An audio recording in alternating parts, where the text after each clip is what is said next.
to Real Talk with your host, Chip Washington. It's Real Talk. It's Real Talk. It's Real Talk.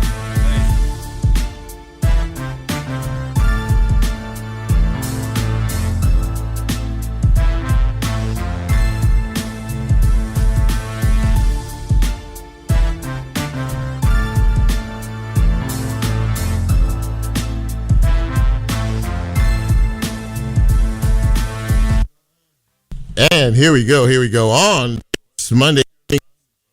A temperamental mic going on, but we are on, we are here, we are present, and we are all accounted for 6 o'clock straight up on this Monday evening in the city. That means it is time, ladies and gentlemen, for an all new edition of Real Talk Memphis. Glad to have you along for the ride for the next hour. I am your humble host. My name is Chip Washington. It is good to be here, and it is good to be here with all of you, plus my gang. We looking at some clouds outside right now. It's looking very threatening. We're hearing that there's a possibility of some rain tonight, and now that we are officially out of summer and into fall, we are going to see temperatures after tomorrow in the 70s heading into the weekend. Now, there is a tropical disturbance that the folks are looking at down in the Gulf of Mexico that could affect our weather. Lola's fussing.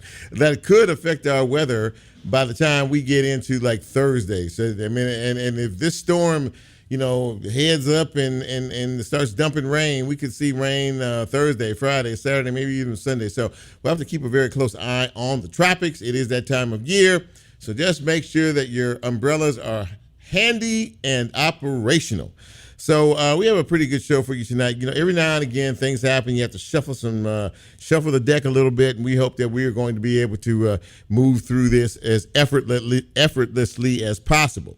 But in terms of how you get this fine piece of radio broadcasting, well, we are on live right now, 91.7 on your FM dial. That will be WYXR, of course.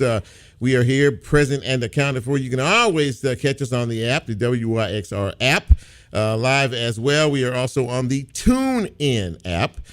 Just put put Real Talk Memphis in the search, and you'll be able to pick up the show. And we are planning on doing some live streaming tonight. So if you'd like to drift over to Facebook, you can check out the show on my page, Facebook Live this evening. And once the show posts in the next day or two, we will be available on YouTube and wherever it is you get your podcast. Yes, ladies and gentlemen, we are a podcast. So once the show is posted, you can catch us wherever it is you get your podcast platform broadcasting from.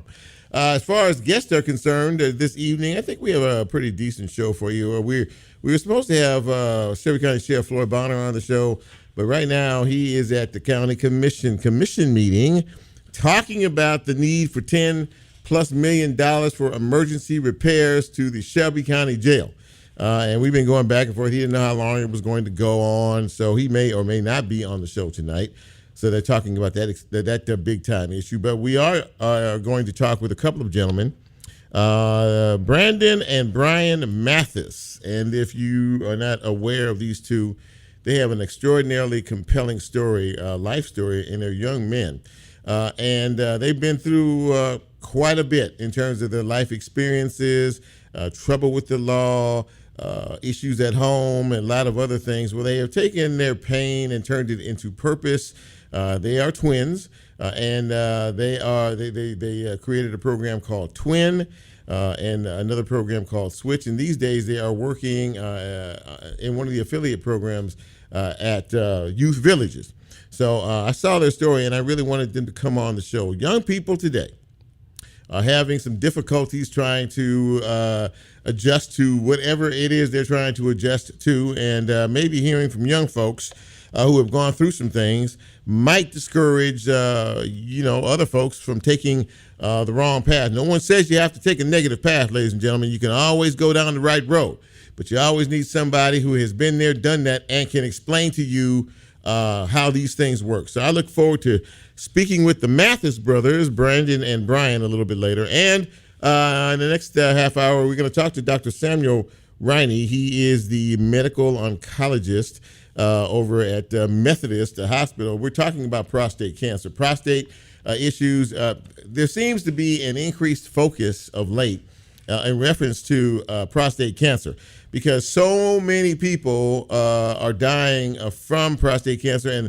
and many of them as a result of not getting tested and not getting examined. And we're going to talk a little bit about that. Prostate cancer deaths are the number 2 cause of deaths in the country, and a very high portion of that is our African American men who are dying. You know, once you find out about these symptoms, it often becomes too late then, and by the time you actually notice what is going on, you're usually in stage 3 or stage 4, which is of course not too good. So we'll talk a little bit about prostate with an authority on that. He is a medical oncologist, and I look forward to having that conversation as well with him a little bit later on in the broadcast. I'm going to do a quick news hit because it just came across, but this is not part of the regular little news hits that I hit you with. But another gun has been found on a student at a school in the city. I can tell by your reaction that you are not surprised. And yes, this was at an elementary school. More on that in other things in just a few minutes. But let's do something nice. Let's do the shout out. Let's shout out you if you're celebrating a birthday today, or you have had one yesterday over the weekend. We like to celebrate you. We like to show you our appreciation for you still being here. But we can't do that without me saying, hit it, Bryan. Happy birthday! Yes. We have more than a few birthdays today, so let's crack and get into it if we can. Let's see. Happy birthday going out to Miriam Graham today. It's her birthday. Connie Joyce celebrating her birthday. Happy birthday, Connie. Ron Walter celebrating his birthday today. Happy birthday to Lilia Jones, to Perry Allen Howard. Happy birthday, Michael Higginbottom. Sonia Israel celebrating her birthday today, as is Katie Fike. Tony Brantley, Johnny Rufus Jones. I don't know why I like that name for some reason. Johnny Rufus Jones. That's a cool name. Johnny Rufus Jones. He's celebrating his birthday, as is Sharon Hicks. To each and every one of you, I say happy birthday, happy celebration. I hope the day was filled with love and laughter. And if the Lord says so, we'll be right here, same spot, same station, to wish you another successful trip around the sun. Happy birthday. I hope it's been an amazing day. Thank you, Bryan. So let's take a look at some news and notes. As I said earlier, just a minute ago, there was a gun found at Chimney Rock Elementary School earlier today. This happened about 1 o'clock this afternoon. A student was detained after the gun was found on campus. We have not gotten any more information, but this is about the 3rd or 4th or 5th gun that we found on one of our campuses on our school's grounds here. And these are elementary school kids, all right? So that means these kids aren't any older than 11, 12 years old, in elementary school, bringing loaded weapons to campus. Now, I can't begin to say why that happens, but maybe some of you parents might be a little bit more concerned about things like that as we deal with yet another young person, and we don't know what's on their minds. These days, that's a dangerous thing to do and to be, place to be. In other news, of course, the federal case into the murder of Tyree Nichols, with the 3 former Memphis Police Department officers who are on trial. This is the 3rd week of this. And of course, they are being the testimony is going on not only with the 2 officers that got a plea deal, but other individuals who were involved in this one way or another. Week 3 of the Tyree Nichols trial. It's also today another important trial has gotten underway, and that is the trial in the murder of young Dolph. 3 individuals who are on trial for his murder. 2 for committing the murder, actually, and one of them for planning the murder. It came out today from one of the individuals who was a suspect in the shooting, who committed the murder, said that he was paid or offered $100,000 to commit the murder of young Dolph by Big Jook. Now, Big Jook is the brother of Yo Gotti, and I'm glad Lola walked back in so she can make sure I get all this right. And Yo Gotti's brother, Young Jook, was killed earlier this year in a shooting outside of a restaurant somewhere in town, right? It was at a wake. At a wake? Yes. Oh, my goodness gracious. Yeah, so he was killed in January, but apparently one of these suspects on trial for the young Dolph murder said that he was offered $100,000 to kill young Dolph by Big Jook, which is Yo Gotti's brother. So see, this brings forth stuff I really don't know or understand, which is the rap thing. You know, I mean, there's a lot of this beefing going on back and forth, and I don't know if what kind of relationship young Dolph and Yo Gotti had, but apparently there we go with that. So what? It was just on the record. His brother had a bigger problem with it. Okay, Big Jook had the problem with this. Okay, so we're going to find out a lot more about all of this as this trial just got underway today. But that was a pretty interesting tidbit right off the top. Let me see here. The Memphis City Council, of course, filed lawsuit against the Shelby County Election Commission about restricting them from putting gun control referendums on the ballot. Well, they sued the Election Commission, and the City Council won.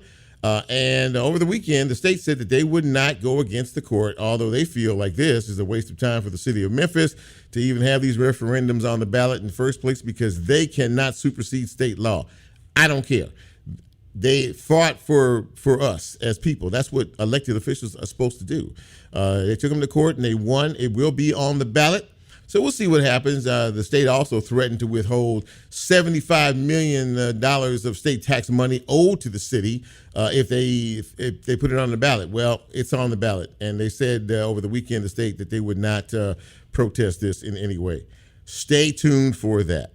In other news, Steve Gaines, the senior pastor at Bellevue Baptist Church, announced to his congregation that he was stepping down as pastor. Now, earlier this year, he disclosed that he was undergoing treatments for cancer. He did say yesterday that this was not a reason as to him stepping down as the senior pastor, but that it was the time. This was his time and this was his season. So we wish him all the best in everything he does. And we talked about this the night before the show.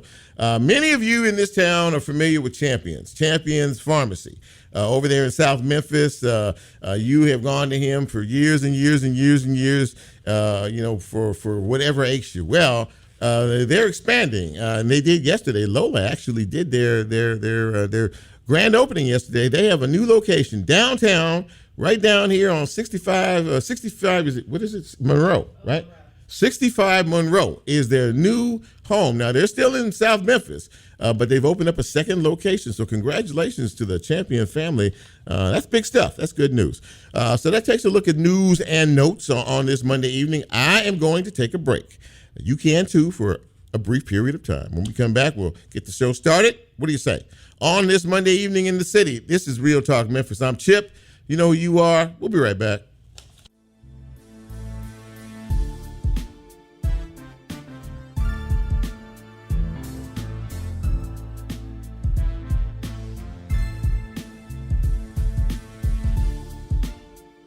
If you like Real Talk, here's a way you can get involved. Do you have a show topic idea or suggestion? Want to be considered a guest or have a guest idea? Then send Chip a message on his Real Talk show page and you can be a part of the Real Talk experience. So as he always says, go out and tell somebody. We'll be right back.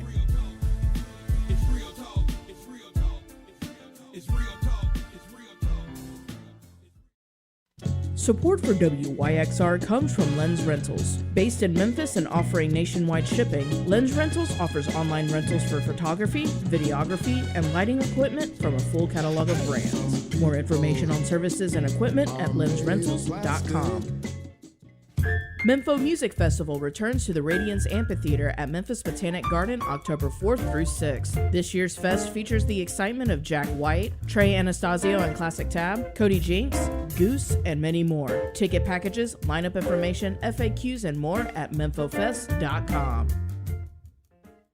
Programming on WYXR is brought to you by a grant from Arts Memphis, who has been working behind the scenes for 60 years to grow the foundation of Memphis arts.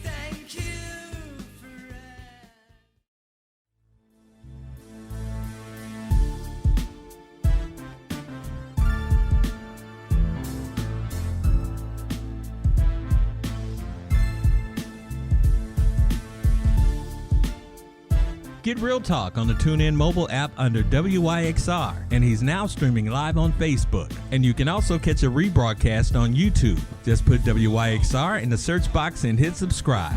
Now back to more Real Talk with Chip Washington.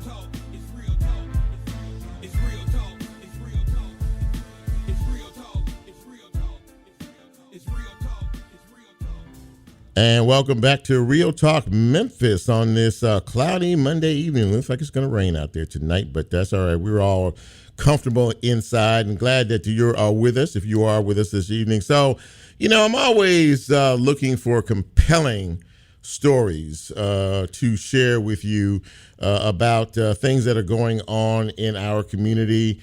It troubles me to see our young folks going through some of the issues that they are dealing with out there, and many of them lost, making wrong turns. But I'm even more gratified that there are people like my first guest who are joining me, and they have a very compelling story as well. They are twins. They are Brandon and Bryan Mathis, and they're joining me on the show tonight. We're going to talk a little bit about them and what they've been through and their mission today. They're working with Memphis Allies, for one thing, over at youth villages. But I see one of you now. Who is this? Bryan or Brandon? Which one? I'm Brandon. You're Brandon. Okay. Well, Brandon, Yeah. it's good to see. There he is. There's Bryan. How you doing? I'm glad. Listen, thank you all for coming on the show. I really appreciate it. Oh, no problem. It's an honor. Well, listen, man. So I was checking you guys out. I was checking out your story, and there are so many people that have such great things to say about you both in terms of your life and what you are doing to try to help folks. You worked at an organization called Twins, which is Together We Impact Neighborhoods and Nations. You also, like I said at the top, you work for Memphis Allies right now. But let's start this thing from the beginning. You all coming up, you had some challenging circumstances that you came up in, and I wanted you guys to sort of share a little bit about where you came from and what got you to the point that you are today. So either one, doesn't matter. Go ahead. Gotcha. I'll start first, Brandon. Again, just growing up in North Memphis, just being in that poverty-stricken area, not having a father figure. And like I tell people, working with doing this work, doing gang intervention, there's always someone out there that can grab a young man's attention when they're broken. Mm-hmm. So we were receiving physical abuse from our father, and we were just looking for something to do. And a gang recruiter came along and gave us, some of the things that we thought we needed at the time. My dad had just left, took everything out of the house. He approached us with $1,000. Back in the day, back in the 90s, $1,000 seemed like $100,000. Mm-hmm. And so, at that age of being 10, trying to do something to help my household, we got off into gangs, and it just kind of at that point started going downhill. Well, obviously a very challenging start for you both, and you to lay that out the way you did, to me, shows some courage as well, because not all of us come from ideal backgrounds and ideal settings. And you talked about the North Memphis neighborhood and how rough it was. How rough were the streets back in those days? Do you remember? Yeah, well, I'm making the thing. Okay, I can barely hear your brother. I can barely hear him talking right there. Okay, I was saying that's ironic because some of the trends that we started back then are still going on today. But to give you an idea, in Douglas, there's this bayou, and whenever it would rain, it would fill up. It would fill up with water. Mm-hmm. And every time that the water would decrease, there would always be two or more bodies there that never made the news. So a lot of things we saw a lot of violence go on every day. We called it Little California because so many different gangs were in the same neighborhood. Yeah. There was only one corner store, one community center, one community pool. So imagine all of these different sets, all these different gangs going to one corner store. In the summertime, going to the same community center. So it was a recipe for disaster because we all were compacted in this one place at one time, and we just saw violence on a daily basis. My brother always says sometimes people didn't have nothing to eat. We could guarantee that a Saturday that it was going to be a funeral, which would entail a repast to make sure that sometimes we got something to eat or some of our colleagues got something to eat. That's how bad the community was at that time. Oh wow! That's extraordinarily challenging. Now, at some point or another, you organized a group called Twins, and I wanted to talk a little bit about that. What made you decide to start this, and what was that organization all about? Start off with my brother said a story about twins. Okay, I'm kind of losing your audio again. I'm losing your audio again. Can you hear me, girl? I got you now. I got you great. Yeah, go Okay, ahead. good. One of the popular days for Spirit Week was Twin Day. So everybody wanted to, during Spirit Week at school, high school, everybody wanted to dress up as twins. And so what we looked at is that same concept that we can be identical, wanting our neighborhoods to look the same. Mm-hmm. We want South Haven, the beautiful parts of South Haven should mimic the same part of South Memphis. And so the ideal is that if me and you, even just doing this interview, you have the mindset of want to do something about the crime and the things that's going on in Memphis, I have the same mindset, but it makes us identical. So that's what the whole concept of twins. It doesn't matter about your age, it doesn't matter about your race. As long as you have the mindset and wanting to see something positive, wanting to see that all of these neighborhoods represent the same way, then that makes you twins. And so my brother also said that, hey, bro, we was always known for bad, the twins. So let's take that name and make something. So having done that, and again, this that we impact neighborhoods and nations. Are you seeing the effect of that work based on where you came from and based on the kids that you're dealing with today? Are you starting to see? Are you seeing something in reference to that in terms of the positive aspect of it? Yes, we are. So success is going to look different in the work that we do. Sometimes having some of the most what people would say most dangerous one day out of the week, just success looks different. So we have seen, I fell in love with data. So to see that we're down 28% from homicides as it was last time, and then 90% of them that get a part of the program do not receive enough gun charge, kind of lets us know that we're headed in the right direction. We always did a lot of data driven, even when we was in the school. So 98% of people that got part of our program never offended again. So those some of those things we can look at and see where the bar is gauging for it. But we definitely know there's a lot of more work to be done. When you talk to young folks, as you guys do, you work with these young people. Many of us try to figure out the why in all of this, as in when we see, crimes being committed by teens so young, 12, 13, 14 years old, and violent crime too. How do we, I guess for me, I'm always interested to find out where their heads are at, what the pull is, what they're listening to. And what is the fight? Because there's clearly a fight here, in trying to keep folks on one road versus the other. What are these young folks telling you when you're having these heart-to-heart conversations with them? Just really not having assertiveness to speak up about the circumstance. I was talking to a young man, and I was just like, for example, you're not afraid to jump in a car that's running and evade arrest and take the police on a high-speed chase. But you're afraid to say that, hey, we haven't eaten in a whole week. We haven't eaten in 2 weeks. Mom lost her job and dad has never been there. So teaching them to have that assertiveness to talk about their circumstance, I think is ideal because, You're taught not to talk about what's going on in your household and being afraid of being separated from your family due to being poverty stricken and the negligence that's happening in the home. So seeing that, I think addressing that is a great way to start.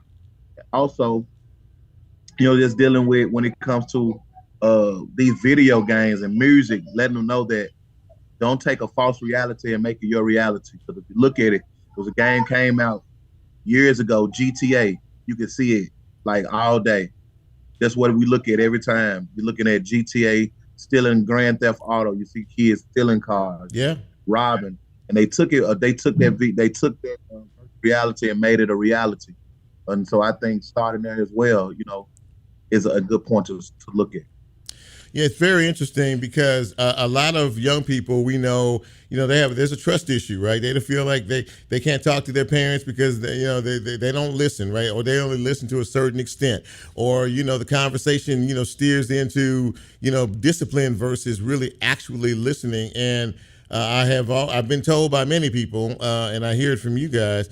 You have to meet these young people where they are, don't you? I mean, you can't talk. You have to be. There has to be some honest conversation.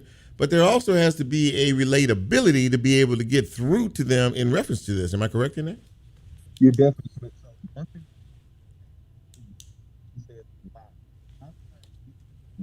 A lot of times looking at what they're doing, but we're not focusing on the why. And so you need to get exactly when we pull in on the why, behind the what, then we will start to see impact. Yeah, the why behind the what. Yeah, that's pretty strong. So these days you work with youth villages in kind of a subset of them called Memphis Allies. Tell us a little bit about that. Yeah, so Memphis Allies is a gang reduction program with the goal that wants to reduce gun violence by 30% in the next 5 years. And so what I love is that they want to do wraparound services. They want to do wraparound services and holistic approach. So one thing that's fantastic for the American community is therapy. So they offer therapy, they offer food, they offer so many different things that you wouldn't believe the reason why some of these guys are having to fight documents, not being able to not just eat, but not being able to get a job. So a lot of things that they go through, and Mrs. Allies have had the approach to try to touch all of those areas at one time. So we have life coaches that'll walk through life with them. You have a clinical specialist that you can have therapy with. You have a case manager that helps you with some of those needs. So having all of those aspects working at one time actually puts a damper and gives us instant impact in the work that we're doing. Well, I got to tell you, man, I'm really impressed with your commitment to this cause, and it really sounds as if we have a lot more work to do. Let me ask you one final question. As it pertains to parents, and parents of these young folks come to you and talk to you and say, "Look, I'm having problems here. I don't know how to get through to my child. I don't know what to say to them. I don't know what to do to them." What is your first? What's the first thing you say when you hear about the frustration and difficulty of a parent who is just having so much of a problem communicating with their young person? One thing we want to do is try to help the parent realize that, hey, a child is not always wrong. And what I mean is that you have to listen to them, not listening to respond, but actually hear what they're trying to say. I tell my brother all the time, if you continue to keep an open line of communication with a young person, even if you feel like they're not telling the truth, at least talking to you. So whatever conversation that they're developing and they're trying to have with you, start listening to their conversation and don't go strictly to, hey, dealing with them according to a track, dealing with them according to the last situation that they was in. They're coming and trying to talk to you, they're at least trying to do something better about their situation, trying to be a better citizen. So I have an acronym that we do. It's called WAIT. That's that. Wait, one more time. Say the acronym again. Say it one more time. It's called WAIT. Why am I talking? So sometimes you have to literally wait. But ask yourself, why am I talking when they're trying to talk to me? And so if you sit back and you literally wait and hear what they're saying, they'll tell you everything that's going on with them. They'll tell you, and that way you'll be able to make an impact because, like you said, you're listening with the intent to respond in a positive way instead of just listening to past judgment. Why am I talking? I tell you what, man. I congratulate you both. By the way, Liddell Beeman found out. Well, that's how I got. That's how I got in touch with you. And he just said he's so proud of you both. And he said, my guys. And you know that. And when you hear that type of affirmation, it lets you know that you're on the right track. Thank you. So Brandon and Bryan, thank you for coming on the show tonight. Thank you for telling us the truth, man. We need to hear that more and more each and every day. And I wish you nothing but the best of luck. And I may bring you guys back down the road. You know, as time moves along, you know, we always need a refresher, you know, on how we need to communicate with our young folks. But thank y'all for coming, man. Thanks for what you do for our community. I really appreciate it. Thank you. I mean, we appreciate you. Even thank you for allowing this opportunity because you're a part of the work too. You're a part of the village, trying to get the word out about change. So we appreciate you as well. All right. Thanks, guys. I appreciate that. There you go, ladies and gentlemen. Brandon and Bryan Mathis, and these two guys, powerhouse, man. You know, you have to take the time, ladies and gentlemen, to understand what is broken. And for many people, I mean, you know, something's broken. Something's broken inside, something they need, something they're not getting. And we have a responsibility as older folks to make sure that we put our young people in the best possible position to do the work that they do. And these two live their life, and they understand exactly what the struggles are. You can't tell them, but they can tell you. And so I know we had some audio issues there, but we're glad to have them on the show. We were glad to have them on the show, and more importantly, we were glad to hear what they had to say about what they are doing to change lives in our community. We're going to take a commercial break, but before we do, I will tell you this. I did just see, and I don't know if Sheriff Bonner can come on the show tonight. I don't see him logged in up there, but I just saw that the Shelby County Commission passed $10 million. They're going to give the sheriff's office $10 million to make much needed and urgent repairs to the Shelby County Jail. I know that that has been in the news for quite a while now, but so I did just see some news flash that came through that said that the Shelby County Commission approved $10 million for jail emergency jail repairs, and Lord knows we absolutely need that as well. I also wanted to talk to the sheriff about the incident last week that caused an entire school system to shut down. Memphis and Shelby County schools last week, because of some threats that were made of violence on school grounds, had to basically lock down schools, and many schools had a soft lockdown, every school in the district last week. Well, the Shelby County Sheriff's Office, through their investigative services, found out that there was a 15-year-old child in Nashville who thought it was funny to post threats on social media, scaring the heck out of everybody. And they went up and grabbed him, got him, brought him back down here. I don't know, what's going to happen. He's a juvenile, obviously, 15 years of age. If they're going to put him through our system, juvenile court, or what happens. Subsequently, there were 3 or 4 other juveniles involved in this. One was a 13-year-old, one was a 14-year-old. I mean, these are kids who are disrupting the entire structure of a school system, making parents fanatic. I mean, folks went crazy last week to find out what our school got a threat, what's happening. There was some issues with communication from the school district to the parents, the whole 9 yards. Kids were trying to figure out what was going on. Parents were trying to figure out if their kids were safe, and it was just pandemonium. But this is what happens when young people, decide that they don't have anything better to do because they don't want to go to school. They don't want to be a part of the process of learning. So they want to disrupt it for you and everyone else. There's a very disturbing pattern out here. There's a 14-year-old a couple of weeks ago that went to school with an AR assault rifle and shot and killed 4 people at his school. He's 14 years old. His father bought him that AR-15 assault rifle for Christmas. For a Christmas present a few months before. He went to school and decided, well, you know what, let's try it out, and let's kill some folks in the process. This kid is now his life is pretty much over in terms of freedom or anything else. His father subsequently has been arrested and charged with a whole bunch of charges in reference to providing the weapon for his son and a lot of other things that a responsible parent, should not do. I found out yesterday that this child's mother was arrested for abusing her mother. So, I feel bad for this. I feel bad for him. I really, really do. And it's just a mess. Which brings me to the point. As parents, as guardians, as responsible individuals, it is our responsibility to teach our children and to show our children the right way to go and not be disengaged in the process.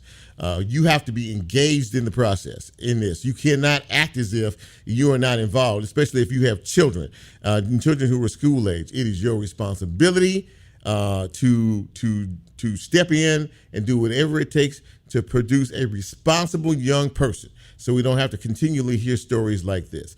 I'm going to take a break. When we come back, we will continue with this broadcast.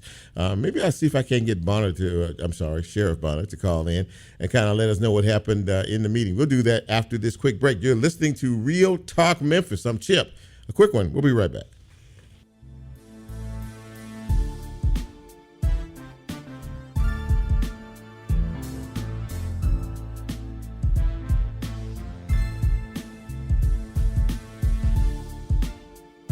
If you like Real Talk, here's a way you can get involved. Do you have a show topic idea or suggestion? Want to be considered a guest or have a guest idea? Then send Chip a message on his Real Talk show page and you can be a part of the Real Talk experience. So as he always says, go out and tell somebody. We'll be right back.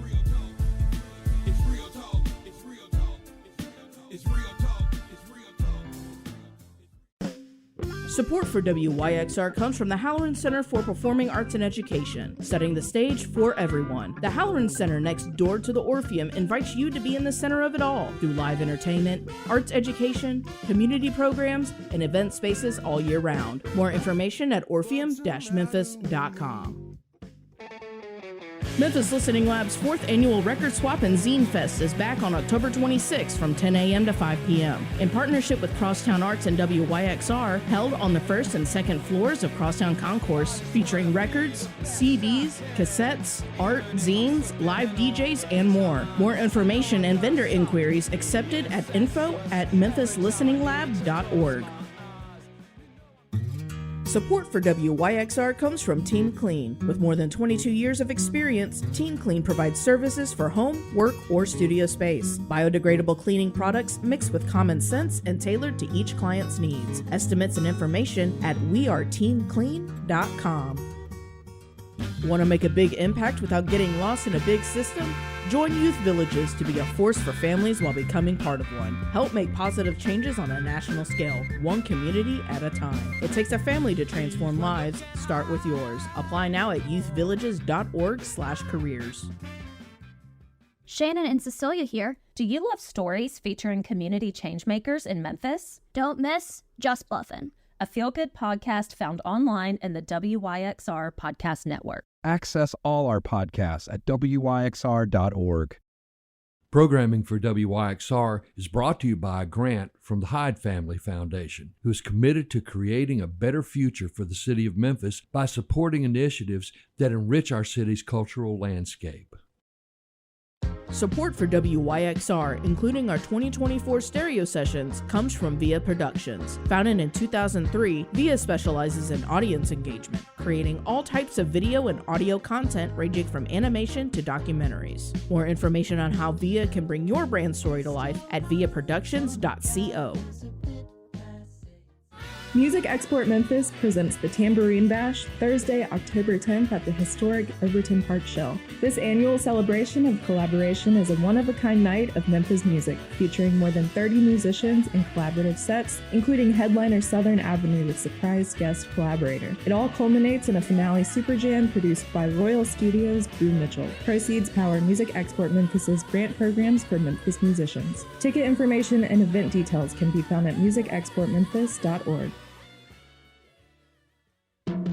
Located on the second floor of the Crosstown Concourse, the Memphis Listening Lab is a nonprofit collection of music and music history that is open to the public every Tuesday through Sunday from 11 a.m. to 5 p.m. Boasting an eclectic collection of tens of thousands of LPs and 45s, a state-of-the-art sound room, and various vinyl and streaming listening stations, our free library has something for music lovers of all stripes. More information and the complete listing of upcoming events is available at memphislisteninglab.org.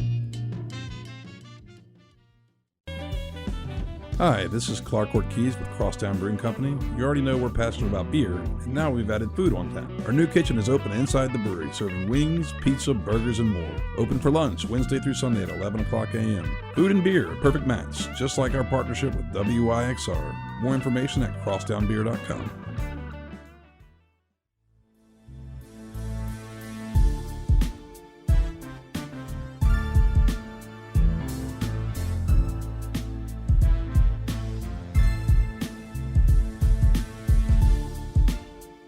Get Real Talk on the TuneIn mobile app under WYXR, and he's now streaming live on Facebook. And you can also catch a rebroadcast on YouTube. Just put WYXR in the search box and hit subscribe.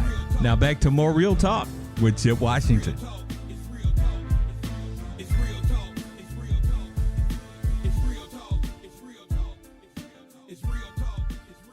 Yeah, hit him. See who's it. Welcome back to Real Talk Memphis. Chip with you, and it's look, live radio has its sets of challenges as well. And who's that? The doctor?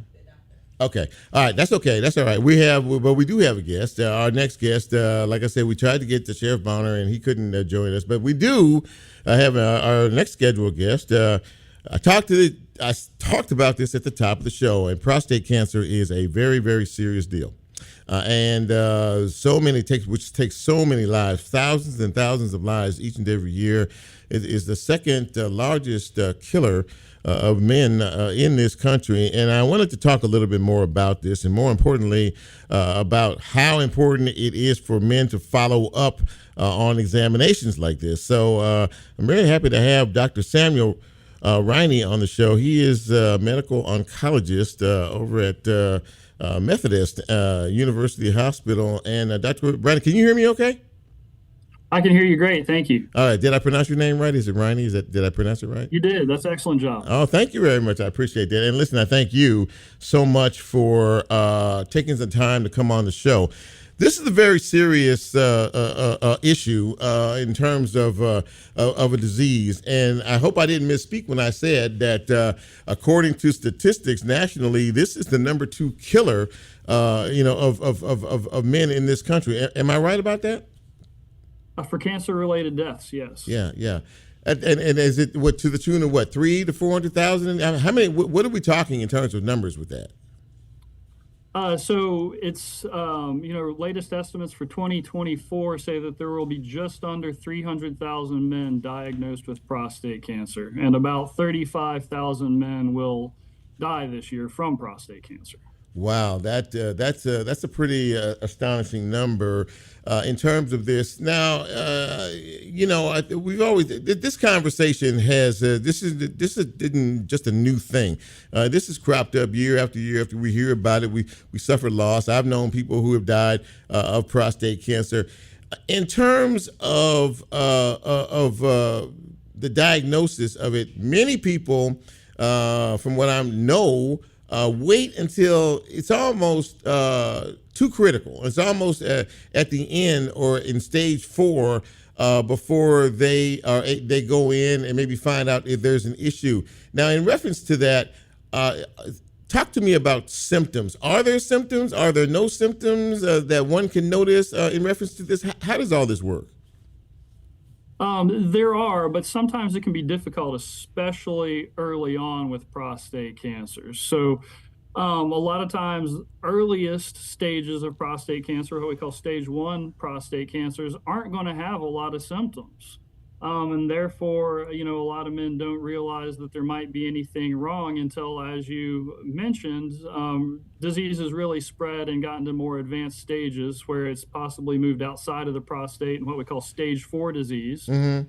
when they might experience things like hip pain or back pain as prostate cancer has started to invade structures around the prostate or even the bones around the pelvic area. And at those points, 5-year survivals, unfortunately, are not great, as that type of disease isn't typically considered curable. Now, in early stage prostate cancers, that's a highly treatable and highly curable disease. Early stage prostate cancer, 99% of men will live more than 5 years as long as they get that diagnosis and get the attention that they need. So screening is an important thing when it comes to talking about prostate cancer, because in those early stages, men might experience some urinary frequency, some dribbling or difficulty fully emptying the bladder, even some blood in the urine. But many men won't have any of those kind of symptoms early on. And those symptoms also can be similar to many men will have an enlarged prostate, something we call benign prostatic hyperplasia, which is just a bigger prostate that doesn't necessarily signify a prostate cancer, but can mimic those similar kinds of symptoms. So I really advocate to men to consider screening for prostate cancer in order to be able to catch some of these diseases early on when there are great treatment options available to them. Is there I guess for lack of a better word, fear for men about doing this, at least in terms of getting screening and that examination it may not be the most comfortable thing in the world, but what do you attribute, and you've been doing this a long time, but what do you attribute the fact that men just have some sort of a phobia, it seems, about looking at something that obviously can be such a serious situation? There's always going to be a lot of fear and anxiety anytime that the C word, that cancer gets mentioned, because a lot of times people have sort of a visceral reaction to that idea that, if I've got cancer, that means I'm dying or I'm nearing end of life, which isn't necessarily the case, especially with prostate cancers that in some cases can be slow growing types of cancers. Some early prostate cancers don't even require treatment. Sometimes active surveillance or watchful waiting might be an appropriate strategy. Of course, anytime you're talking about the prostate and pelvic area, there is some worry about, well, does this mean that I might have urinary problems after I undergo testing or treatment? Might I experience something like erectile dysfunction? It's just not always a comfortable area to discuss and topic to discuss. So that does lead some men to avoid wanting to have those discussions with their physician or think about those ideas. So it's really important, I think, to stress that for many men, if prostate cancer is detected, that there are great options early on to be able to deal with that type of disease that frequently don't result in much in the way of complications or change in their expected lifestyle or expectancy. But there is certainly a lot of fear that surrounds a potential prostate cancer diagnosis. Is this, and there are a lot of cancers that people will pick up and develop through their lives. Is this one, prostate cancer, is it a hereditary thing, or is this something that just that tends to just maybe pop up at some point in time? There's not necessarily a specific known cause for prostate cancer. Oh, wow. It's believed that generally it's coming from DNA mutations in certain genes that help try to control cell growth, which when uncontrolled leads to prostate cancers. There is definitely an increased risk that comes with family history. Now, many men might develop prostate cancer with no family history, but it is well known that men that especially have a father or a brother or son, a first-degree relative that's been diagnosed with prostate cancer, have a 2 to 3 times increased risk of developing cancer to someone that does not have that type of history. So it does tend to have a familial component that's involved with it, although the exact cause of many prostate cancers is not specifically known. So if a person does know that and they have a history, as you said, a family history of this, it is even more imperative, I would imagine, that you would emphasize to them, you really need to pay close attention to this. It may or may not be, but because there is some sort of history in this with this in your family, it might behoove you to take some take some advanced look and have it looked at. Yes, I think definitely. Generally, there's several different guidelines that are used about screening.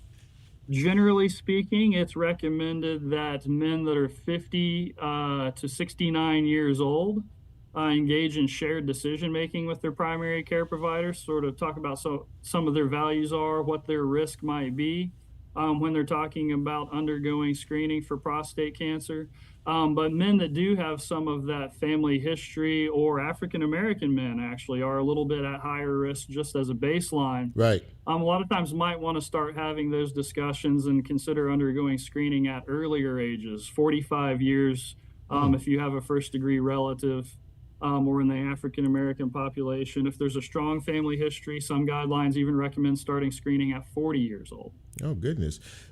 Anything you can tell us as to why it does seem to be a bit more prevalent in the African American male population? The exact cause isn't necessarily really evident. We do know that it seems to be more common in African Americans. And then Hispanic and Latino tend to actually have a decreased risk from normal. Oh, wow. Some of that probably does have to do with some genetic variation. In North America, our risk is increased compared to Asian populations. Some of that is thought to be due to diet and lifestyle types of choices.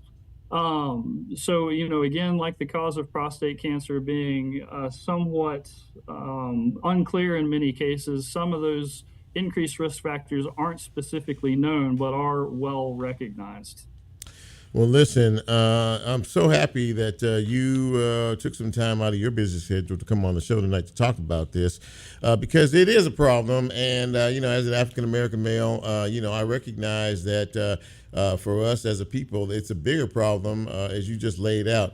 But more importantly, I think for all men, there's nothing to really fear behind this, going to get examined, going to get screened, going to get looked at, because as you said earlier, it could lead to preventing some bigger problems down the road, correct?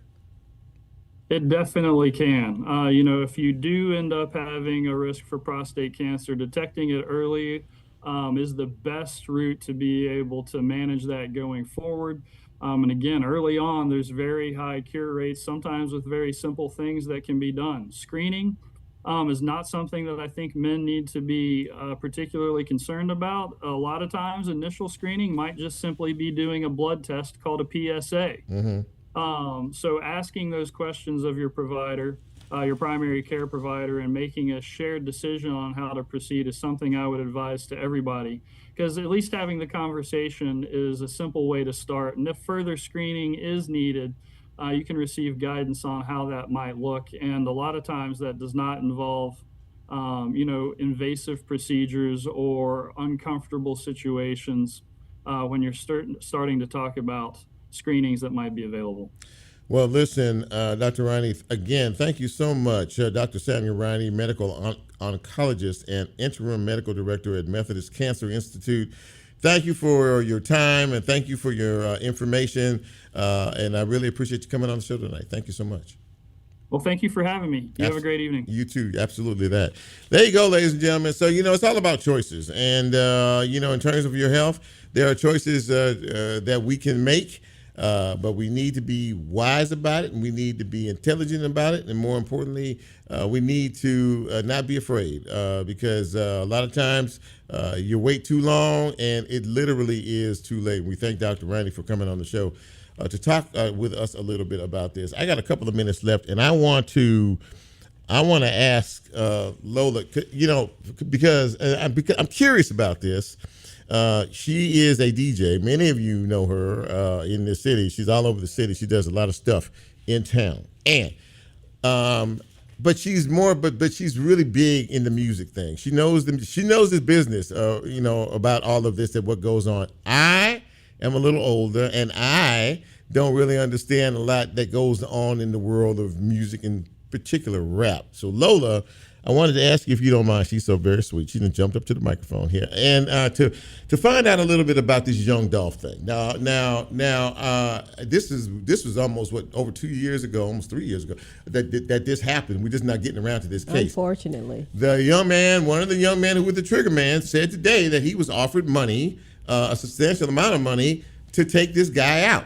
How common is it in the world of rap? Now I know they do a lot of beefing these guys back and forth on these and these guys take this stuff pretty seriously and pretty personally. Am I correct in that? some do. Unfortunately, some take it pretty personally. Yo Gotti himself didn't take it personally, but his brother Big Jook took it rather personally. And you had said before that.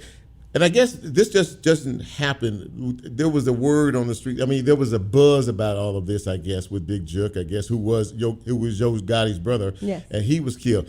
Is it ironic to you that he was taken out? I mean, as a result of whatever he was taken out, what the cause was in terms of that? Well, it's hard to say that the Young Dolph thing was the reason of his demise. He did have his hands in a lot of things. I knew him personally. He was a great individual at one point, but I mean, he had gambling debts, word on the street. So who knows whether this had something to do with it specifically. But I mean, do unto others. Yeah, that's a scary proposition. And this young man has got nothing to lose. I mean, he's in first degree murder, and if he's convicted, he'll be in jail for the rest of his life. Yeah. But it just makes me wonder sometimes that. Do they know, the people who are in this particular area of music, do they understand the power of the things that they say and the words that they use, especially in reference to a quote-unquote a rival in the same industry, do you think? I think they do, but unfortunately, a lot of people get that I speak before I think thing. I think they say a lot of things that they really, truly don't mean. And unfortunately, it has pretty strong repercussions. How big is the rap scene in terms of talent here in Memphis? Oh, we're awesome. Come on, Glorilla just released her new song. You hear me? And she has a new album coming out. We are cutting up. Jazzy Faye is about to get inducted into the Memphis Hall of Fame. I mean, the rap scene is amazing. We are a buzz. Well, listen, I appreciate you, Buzz. Thank you. It has the music. So as Brent plays this out, I was curious about that because, you know, when you hear these things, they come out and everybody's all afternoon, everybody's been talking about the fact that, wow, this was a hit. I mean, this was a real hit, legitimate hit, and there's a lot of money involved in this. Words matter. She said it. Words matter. And we have to be careful about how we do what we do in this world. You know, indiscriminate loss of life is no excuse for anything. But listen, thank you for tuning in tonight. I think in spite of things, we had a pretty good show. We're going to try to get the sheriff on next week. See if we can't get him behind the mic next week to talk a little bit about his victory tonight. The Shelby County Commission gave him $10 million to start emergency repairs on the Shelby County Jail. Thank goodness for that, and congratulations to Sheriff Floyd Bonner. We'll get him on next week to talk about that and a few other things. In the meantime, you guys go out and have a great week. The weather is going to be, you need to watch the weather later on this week. We'll have to see. We have a lot of rain in the forecast, but in whatever you do, please be careful. So for lovely Lola, for Bryn, and for myself, have a great week, and until next time, we are out.